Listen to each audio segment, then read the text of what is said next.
ხელოვნების და ინჟინერიის შედევრი, რომელიც შენგან მოითხოვს უდიდეს ყურადღებას, პატივისცემას და ამასთან ერთად არ გაძლევს არაფრის გარანტიას.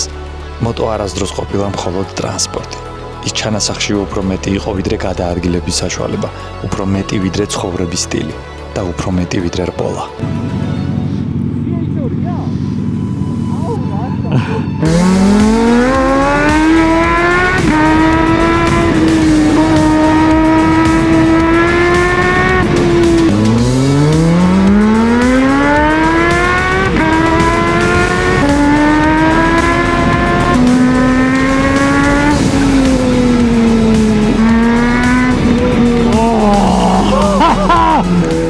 მაგალითად პირველით მივდივართ 56-ით და უცებ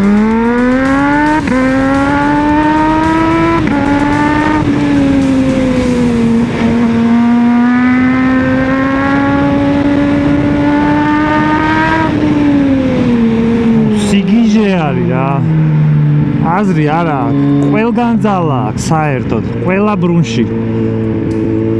ყველა სიჩქარიდან, ნამდვილზეც არ უნდა იყოს ტახომეტრი, ყველგან ძალა აქვს.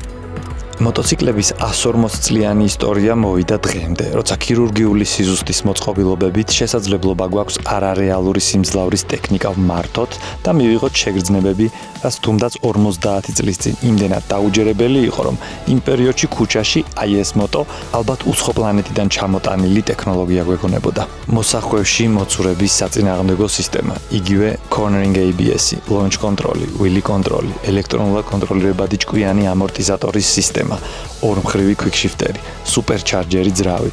ეს Kawasaki-ის Z სერიის მეფეა, ბრუტალური და დახვეწილი ZH2 და ეს ერთი წარწერა ცვლის ყველაფერს, რაც 4 ცილინდრიან 1000 კუბიან inline ძრავებზე ვიცით. შეხვალ მაღაზიაში და 100 სახეობა შოკოლადიდან აირჩევ ერთს, 100 სახეობა რძის პროდუქტიდან აირჩევ ერთს.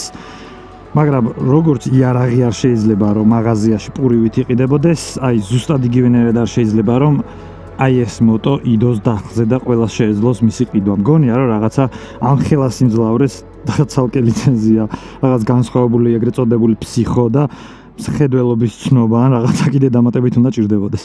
ორბორბლიან ტრანსპორტზე თითოეული კილოგრამი მკაფიოდ იგრძნობა და ცვლის მართვის, მანევრის და ცხოლის თავდაჯერებულობის ხარისხს. ეს ბაიკი 220 კილოგრამს იწონის და კარგად ვერ ხვდები როგორ მოხერხდა რომ ამ სიმძიმის მოტო რაკეტის აჩქარების ძალით და ტურბოძრავით ქალაქშიც და დაბალ სიჩქარეზეც ფაქტიურად სხვა სტრიტებივით იმართება. ეს არაა მოტო, რომელიც აუცილებლად ავტობანზე ან რომელიმე კონკრეტულ ერთ სიტუაციაში გამოგადგებათ. და ბუნებრივი კითხვაა, რის ხარჯზე ხდება ეს? ფიქრობ, სწორედ აქ ჩანს თუ რამდენად დახვეწილია მისი ელექტრობა. თუმცა გასაკვირი არაა, რომ $22,000-იან იაპონურ ტექნოლოგიურ შედევრში მსგავსი სპეციფიკაციის მოლოდინი და პრინციპში ამბიციაც გქონდეს. Superskin-ის 2026 წლის სეზონის სპონსორია მოტოეკიპირების მაღაზია Bolaji, ადგილი, რომელიც ჩემთვის ოჯახად იქცა და რომელსაც დიდი სიამოვნებით უწევ რეკომენდაციას ნებისმიერი ბიუჯეტის, გამოცდილების და სტილის მოტოაყვარულისთვის. საქართველოში, სადაც $22,000 თავისუფლად ჩამოიყვან 2023 წლიან Mercedes GLC-ის 2024 წლიან Mazda CX-50, რავი, 2020 წლიან Volvo XC90, 2022 წლიან Toyota RAV4 Hybrids. რა წარმოიდგეთ, რამდენად უნდა გიყვარდეთ ორბორბლიანი ტრანსპორტი, რომ თუნდაც ახალი არ იყიდო და მეორადი ჩამოიყვანო, რაც უმნიშვნელო დაზიანებით და დაბალი გარბენით ესეთი, რავი, სავარაუდოდ 14-დან 18,000 ევრომდე მაინც დაждდება. ამის გაგება ბევრს უჭირს და არც მიკვირს. ეს გამოარჩევს მოტომოყვარულს დანარჩენი საზოგადოებისგან, იხდი ფულს რკინაში, რომელიც უმარტივესი შეცდომით შესაძლოა გაატოტალო. ან ძალიან უბრალო საგზაო შემთხვევით რამოდენიმე $1,000-იანი ზარალი მიაყენო. არაოპტიმალურია, არამონგებიანია, ზოგისთვის არასერიოზულიცაა, თუმცა როგორც სიყვარულში აქაც მთავარი გრძნობებია და ეს გრძნობები დამიჯერეთ ამად ღირს. ZH2 0-დან 100 კმ/სთ-მდე 3.5 წამში, 0-დან 225 კმ/სთ-მდე 9.4 წამში, ხოლო 0-დან 280 კმ/სთ-მდე 17 წამში ჩქარდება. მაქსიმალური სიჩქარე 288 კმ/სთ-ია და რადგან ეს სტრიტია, აქ გათვლა ტოპ სპიდზე არცაა. ამ მონაცემებით ეს მოტო თამამად შეგვიძლია ვთქვათ, რომ ერთ-ერთი ყველაზე სწრაფია, რაც დღესდღეობით სამომხმარებლოდ იწარმოება.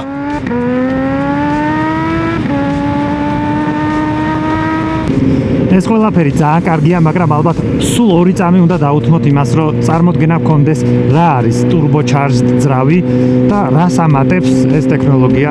თუნდაც ჩვეულებრივ 998 კუბიან, ფაქტიურად ლიტრიან 4 ცილინდრიან inline ძრავს. მანამდე კი აუცილებლად შემოგვიერთით Kawasaki-s დახურულ ჯგუფში, სადაც ერთმანეთს დავეხმარებით ყიდვა-გაყიდვაში, ნაწილების მოძიებაში, გავსვლით რჩევებს, ან უბრალოდ გავაზიარებთ ჩვენი ნინძების ფოტოებს და ვიდეოებს. ეს მექანიკური სუპერჩარჯერია, სპეციფიკური პლანეტარული სისტემა იმპელერს წუთში 130,000 ბრუნამდე ატრიალებს და ხდება ჰაერის კომპრესია მის ძრავში შეღწევამდე.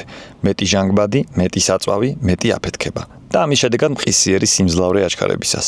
ეს სისტემა საფრენი ხომალდის გიარბოქსითაა შთაგონებული და ის სრულად Kawasaki-s ინჟინერიაა. ჯდომის პოზიცია და კომფორტი ზუსტად ისეთია, რასაც შედარებით მძლავრი სტრიტებისგან მოელით, თუმცა Yamaha MT სერიისგან, KTM-ის დუკებისგან განსხვავებით, აქ მუხლები ერთმანეთისგან შედარებით ჩორს გექნებათ, თუმცა აი ამ დაუჯერებელი ენერგიის და ძალის ველოსიპედივით ფეხქვეშ ამოდება, როგორც ზემოთ ნახსენებ მოდელებზე შეგიძლიათ, აქ არ გამოვა. მოტო მარტივად მანევრირებადია, მარტივად იმართება, იმასაც კი ვიტყოდი, რომ შესაძლოა ბევრს Z900-ის მსგავსი შეგრძნება კონდეს, მასზე ჯდომისას, მაგრამ გადაადგილებაში საკმარისია ნებისმიერ სიჩქარეში. თუნდაც მეხუთეში გაზი გახსნათ და მაშინვე იგრძნობთ. ეს ხობა არ არის იგივენაირი, როგორც მაგალითად Ninja 400-დან Ninja 650-ზე გადაჯდომისას იქნებოდა. უფრო მეცაც გეტყვით, 2 ცილინდრიანი Ninja 650-დან 4 ცილინდრიან Z900-ზე რო გადაჯდებით, აი ხო კოლოსალური სხვაობაა და ხვდებით, რომ საერთოდ ყულში ცხოვრობდით. აი მათ შორის ციფრების დონეზეც თვალსაჩინოა, თუ რამ ხელა სხვაობაა. აი ხა ეგ სხვაობა გაამრავლეთ 2-ზე და მე კიდე 4-ზე ჩატვალეთ, რომ აი ესე შორსაა ZTH-2 თუნდაც Z900-ისგან. საერთოდ სხვაგან არის ეს მოტო. ტახომეტრის ყველა ბრუნში გვაქვს საოცარი ფეთქებადობა და ძალა. მნიშვნელობა არ აქვს, რამდენით მიგორა, რამდენად სწრაფად მიდიხარ. აქსელერატორი ულიმიტო ძალას გთავაზობს ყველა ბრუნზე. ამიტომ არის ჩემი აზრით ეს ერთ-ერთი ყველაზე საშიში და სარისკო მოტო და არავითარ შემთხვევაში არ გაუწევდი ამ მოტოს ყიდვას რეკომენდაციას, თუ ლიტრიან სპორტზე ან სტრიტზე მინიმუმ რამდენიმე წლიანი გამოცდილება მაინც არ გაქვთ. ამ არაადამიანურ გაჩქარებას თავიდან ძალიან უფრთხილდები, ხვდები რომ რაღაც ახალი არის და ცოტა შეშინებული ზიხარ, თუმცა აი ეს Brembo-ს ძალიან მაგარი მოხრუჭი რაც ამ მოტოზე აყენია, ნელ-ნელა უფრო და უფრო გათამამებს, გათავხედებს, გაძლევს რაღაც თავდაჯერებულობას, რომ იცი რომ რაც არ უნდა იყოს გააჩერებ. ჩემი აზრით ამ მოტოს მთავარი პრობლემა არის სწორედ მან. კარგი მოხრუჭი რა თქმა უნდა აუცილებელი არის, მით უმეტეს აი ესე სიგიჟე მოტოზე, მაგრამ ძალიან სწრაფად გათამამებს სწორ მონაკვეთებში და აჩქარება აქ ბიჭო. ძალიან ხშირად იგრძნობა, რომ რაღაცას თვითონ გიკორექტირებს რა. ხან მოხრუჭის საფეხურზე გრძნობ მაგას, ჩემი აზრით რამაც რამოდენიმეჯერ გადამარჩინა ამის წინა დაждომაზე, თუმცა მაგის ცოდნა არც თუ ისე სასიამოვნო ინფორმაცია არის, რომ მაგ კომპიუტერული ასისტის გარეშე სადღაც მიეხატები კედელს.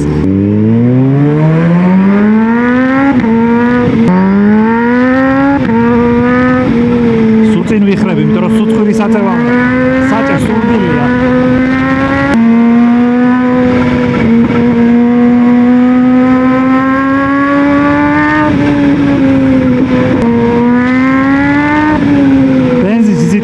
წვავს. არ ვიტყვი. პირველ კომენტარში იქნება დაპირნული მართლა გულით მინდა რომ გამოიცნოთ.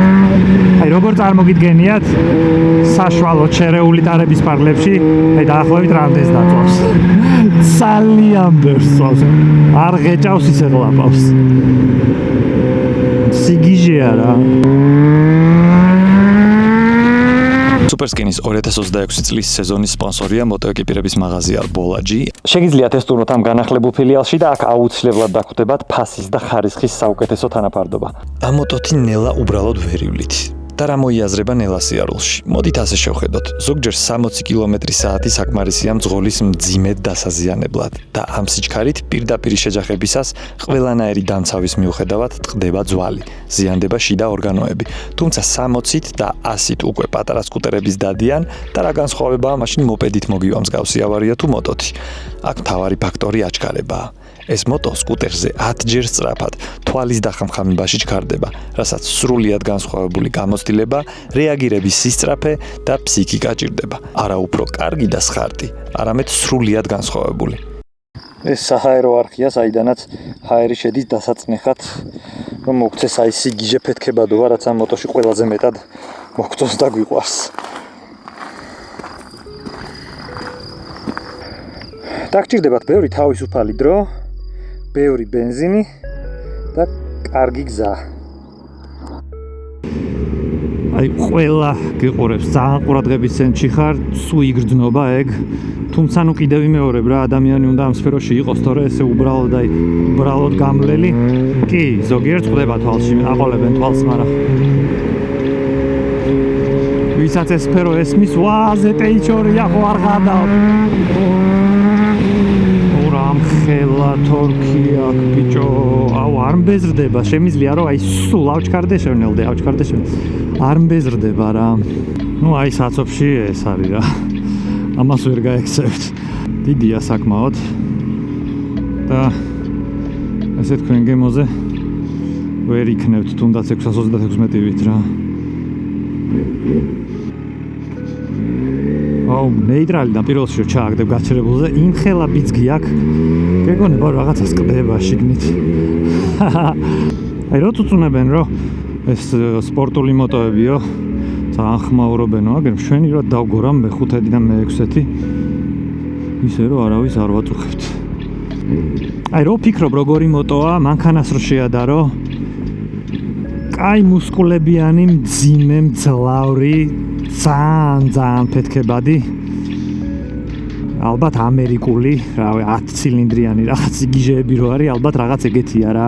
ძალიან ბევრი პლუსი აქვს, მაგრამ მაინც არის მძიმე და მძლავრი მოტო. ძალიან ბედნიერი ვარ, რომ საშუალება მეძლევა, რომ ესეთი 1000-ნაირი სათამაშოთი მე ვითამაშო და თქვენს გაგიზიაროთ როგორია ესეთი სათამაშოები დიდებისთვის.